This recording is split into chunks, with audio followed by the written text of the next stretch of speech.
Mitchell stepped into the opulent lobby of the Mitchell Grand Hotel, exhausted after a day teaching at her community art program. In her paint-splattered t-shirt, worn jeans, and trucker cap, she stood in stark contrast to the luxury surrounding her. Crystal chandeliers cast golden light across marble floors, while elegantly dressed guests mingled by a grand piano. 30 minutes ago, her husband, Robert, had suggested she stay at his hotel rather than drive 2 more hours to their countryside home. "I'll let them know you're coming," he'd promised, his voice warm with the affection that had sustained their unlikely 5-year marriage. The billionaire hotel magnate and dedicated art teacher had established clear boundaries from the beginning. She would maintain her independent lifestyle, never abandoning her work with children to become a trophy wife.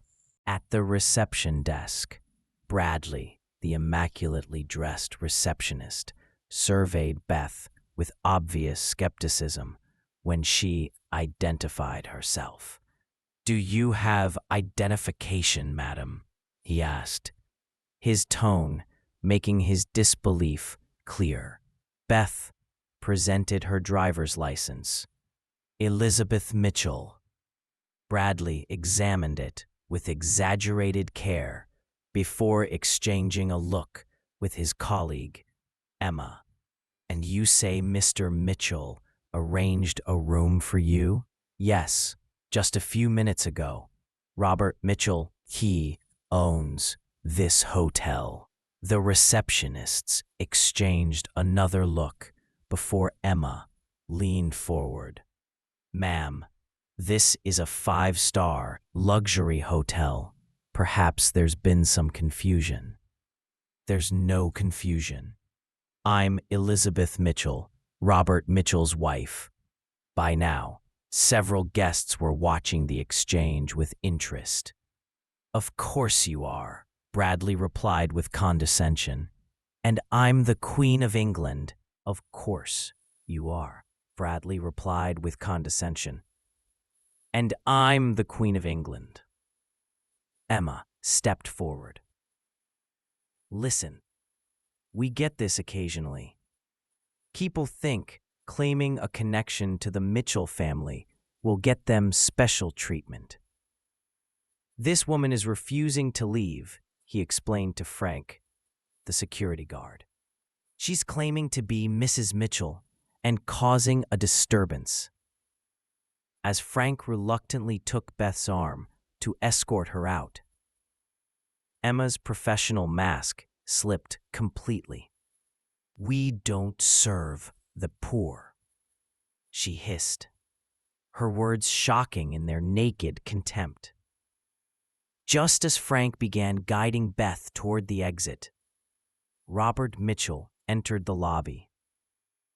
At 45, with salt and pepper hair and an impeccably tailored suit, he commanded respect without demanding it. Taking in the scene with practiced precision, he approached silently. "Excuse me," Robert said quietly to Frank. "Is there a problem here?" Frank's expression shifted from surprise to recognition instantly. "Mr. Mitchell, sir." "You can release my wife's arm now, Frank."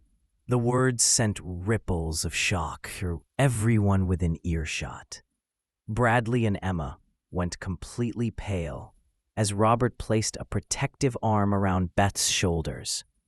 "Robert," Bradley managed, his voice unnaturally high, "we had no idea." "I'd like to understand exactly what happened here," Robert said, his voice measured and controlled. "There's been a terrible misunderstanding, sir. We didn't recognize Mrs. Mitchell, so naturally you called security to remove her from the premises."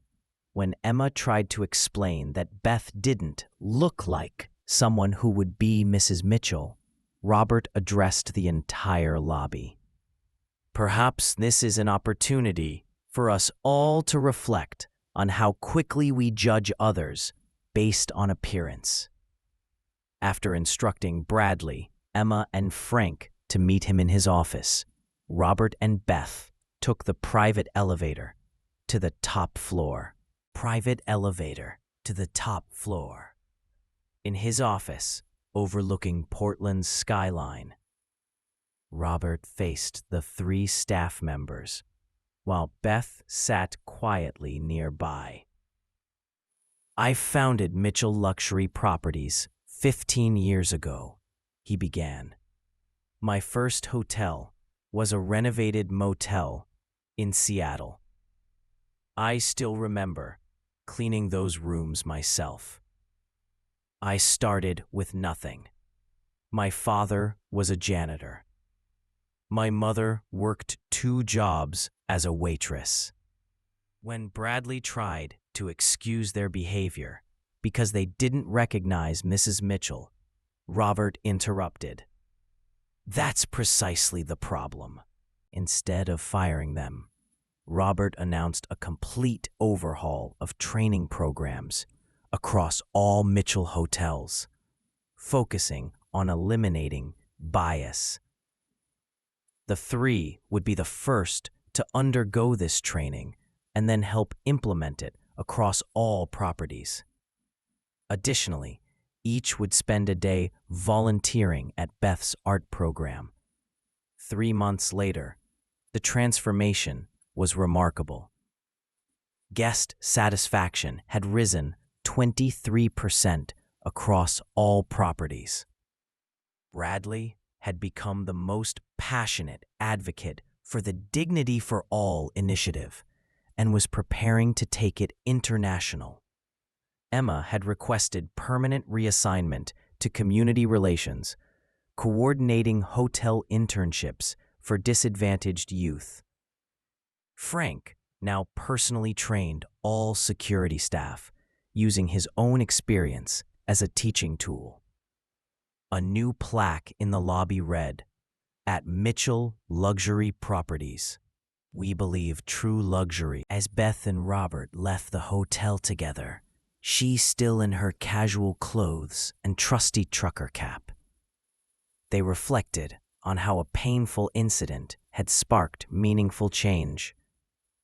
"That's your gift," Robert said simply, "finding beauty where others see only problems." Beth smiled. "No, that's our gift now. And think of all the people who will never know they were judged by their appearance because of what we've started." True change wasn't just measured in corporate policies, but in moments of human connection, dignity recognized, and respect freely given. Sometimes those moments began with something as simple as a woman in a trucker cap walking into a luxury hotel, refusing to be defined by appearances alone.